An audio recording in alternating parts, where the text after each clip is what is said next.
बिस्मिल्लाहिर्रहमानिर्रहीम। ईद में नमाज पर बड़ी ताकीद है, जरा गौर से सुनिएगा। नमाज, अकीमुस्सलाह अकीमुस्सलाह अकीमुस्सलाह, नमाज कायम कर, नमाज कायम कर, नमाज कायम कर। सूरह बकरा, अतस्तब्दिलून अल हक़ बिल बातिल व तक्तुमून अल हक़ व अंतुम तालमून। ऐ लोगो, तुम हक को लिबास बातिल पहनाते हो, तुम हक को छुपाने की कोशिश करते हो, जबकि तुझे पता है कि हक क्या है।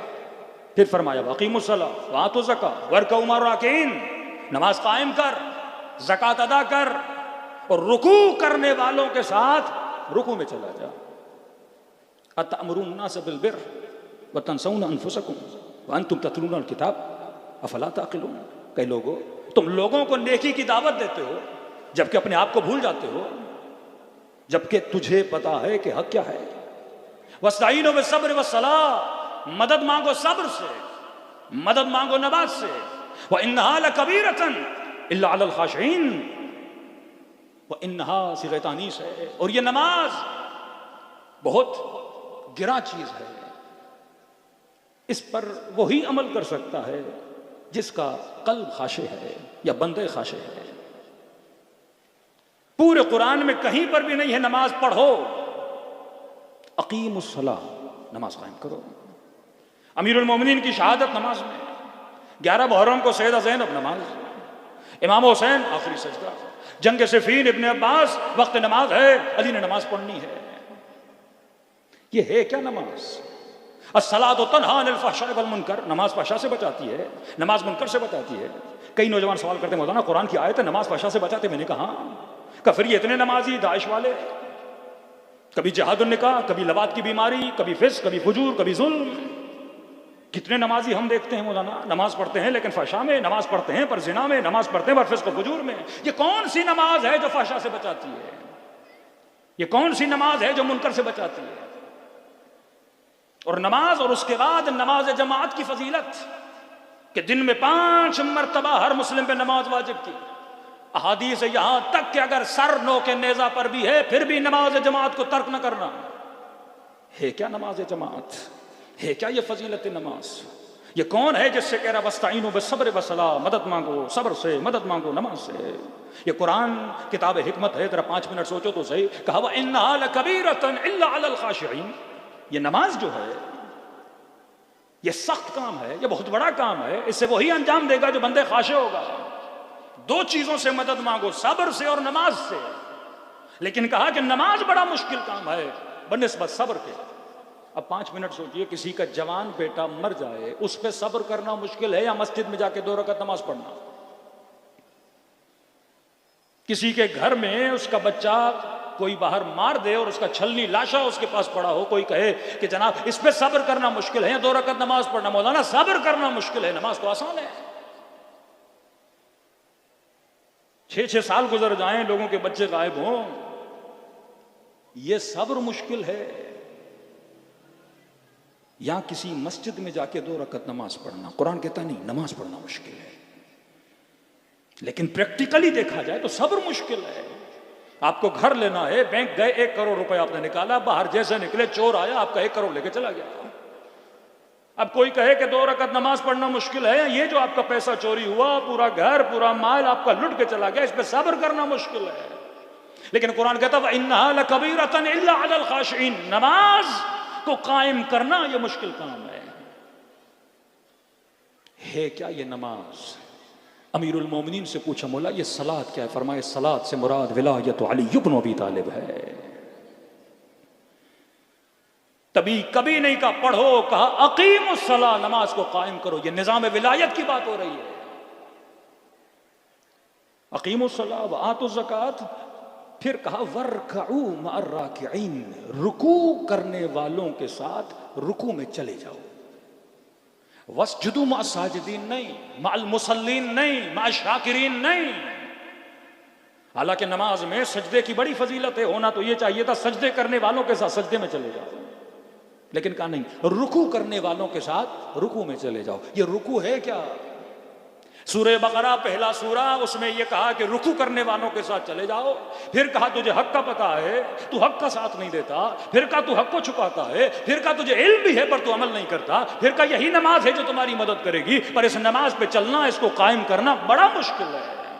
फिर कुरान मजीद का आखिरी सूरा या आखिरी से एक सूरा 200 सूरा पहले आया सूरह माइदा, आवाज आई इन्नमा वलियुकुमुल्लाह, मैं अल्लाह तुम्हारा वली, वरसूलु, मेरा रसूल तुम्हारा वली, वल्लदीन आमनुल्लदीन युकीमून सलात व यूतून ज़कात व हुम राकिऊन। और तीसरा वली वो है जो हालत रुकू में ज़कात देता हुआ नजर आए। वहां का वर्कऊ मअर राकिईन, यहां बताया रुकू करने वाले कौन हैं और किस रुकू करने वाले के साथ उन्हें मिल जाना है।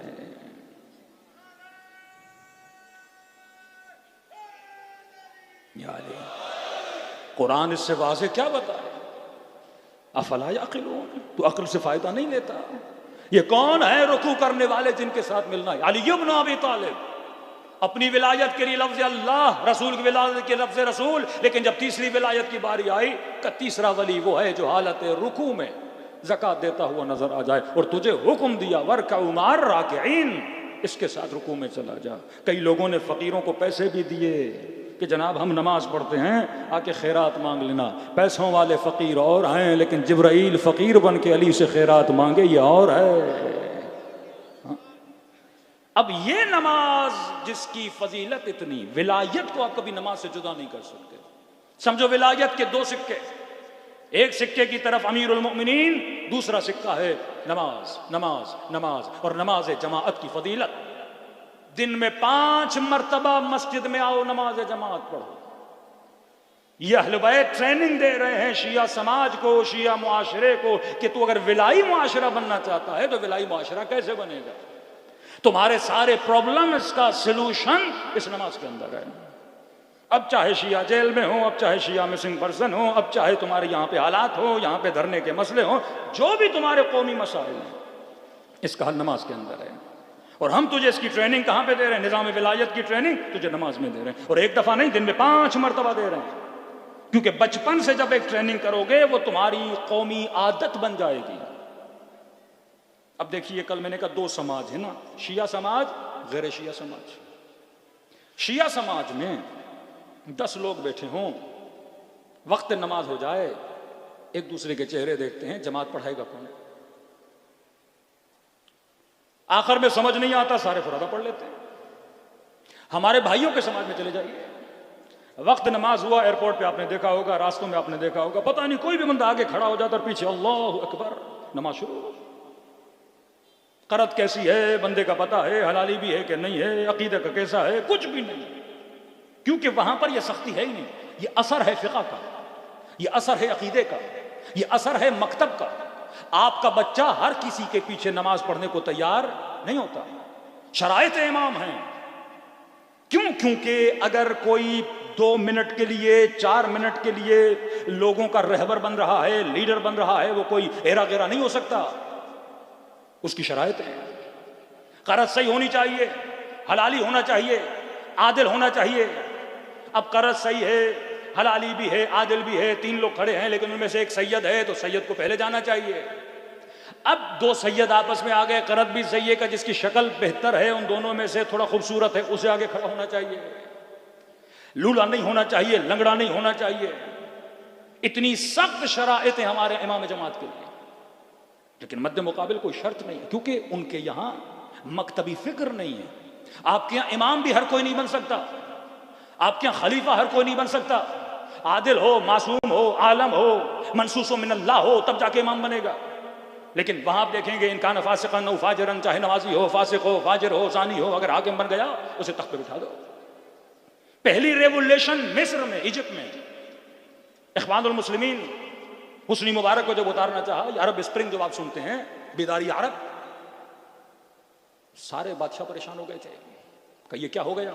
ये तो राह रविश शिया, ये तो फिक्र हुसैनी, ये तो हमास हुसैनी, ये तो नहज़त हुसैनी वाली बातें हैं कि जालिम का मुकाबला करो, फाजिर का मुकाबला करो। हाकिम फासिक है, फाजिर है, उसको हम एक्सेप्ट नहीं करेंगे। हाकिमियत उसके पास हो, कम अज कम नेक तो हो, साले तो हो, आदिल तो हो। तो खुद इख्वानुल मुस्लिमीन के लोग मकतबी लोग थे। तो इनके अंदर इख्तलाफ उठा कि हमारे पास सही सनद हमारी किताबों में रिवायात है, रसूल खुदा ने फरमाया हाकिम फासिक भी हो, फाजिर भी हो, हबशी गुलाम भी हो, इवन दीन के अंदर बिदअतें पैदा करने वाला अगर हाकिम बन गया तो उसके खिलाफ उठना। या आज क्लिप्स मौजूद हैं हमारे बुजुर्गों अहले सुन्नत के मुफ्तियों के, आप जाके इंटरनेट पे ढूंढ सकते हैं। बरमला कहते हैं हाकिम कैसा भी हो उसके खिलाफ क़ियाम नहीं कर सकते। इन्होंने कहा भाई अलल इलाम दीन का नुकसान कर रहा है, हम कैसे करें, दीनी अक़दार खत्म हो रहे हैं, इसराइल का साथ दिया हुआ है, मुसलमानों के कत्ल में उनके खून में शामिल हैं। बहरहाल ये तबका भारी हुआ, इन्होंने हुकूमत गिरा दी। एक अरब कंट्रीज की मीटिंग हुई, उनकी अपनी यूनिवर्सिटी में अपने मौलवियों को बिठाया कि ये क्या हो रहा है, अगर ये चीज आगे बढ़ने लगी, अगर ये फिक्र मजामे और मुआशराते अहले सुन्नत में बढ़ने लगी तो हमारी कोई बादशाहत बाकी नहीं रहेगी। $2 बिलियन इन्वेस्ट किया और मिस्र में इख्वानुल मुस्लिमीन की हुकूमत को गिराया गया, फिर से वो पुरानी हुकूमत वापस लाई गई ताकि ये सोच और फिक्र को मिटा दिया जाए जो फिक्र अबा अब्दुल्लाह इमाम हुसैन थी। आज जिंदा हो आप अपनी फिक्र की वजह से। कैसे मुमकिन है कि अहले बैत आपको निजाम देकर न जाएं, कैसे मुमकिन है आपको एक थ्योरी देकर न जाएं, कैसे मुमकिन है आपके मुश्किलात और मसाइल को हल करने के लिए फर्जंद ज़हरा आपको कुछ बता कर न जाएं। बता कर गए हैं पर हम हैं जो अमल नहीं करते। वो मकतब जिसने लीड करना था, वो अबा अब्दुल्लाह हुसैन जिसकी वजह से इस्लाम बचा, जिसकी वजह से दीन बचा। आज हम मुश्किलात में क्यों है? क्योंकि हमने दीन की बारीकियों को नहीं समझा। फरमाया नमाज से मुराद विलायत अहले बैत अलैहिस्सलातु वस्सलाम। इसकी ट्रेनिंग तो जो मस्जिदों में दी जाती है, दिन में 5 मरतबा जा नमाज जमात पढ़। पहली शर्त, अगर किसी मुआशरे में 10 लोग भी हैं तो अपना लीडर बनाओ, टीम बनाओ, नेटवर्क बनाओ।